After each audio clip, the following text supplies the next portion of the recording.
Hello everybody. So today I want to talk about calculus.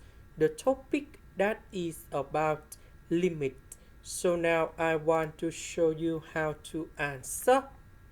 We can use about theorem. So we know that the range of cosine 1 over x to the power of 3, that is from negative number 1 to positive number 1. Now we multiply both sides by x squared.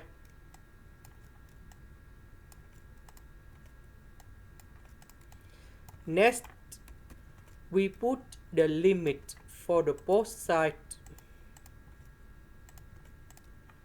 So this one in here equals to number 0, and this one in here equals to number 0.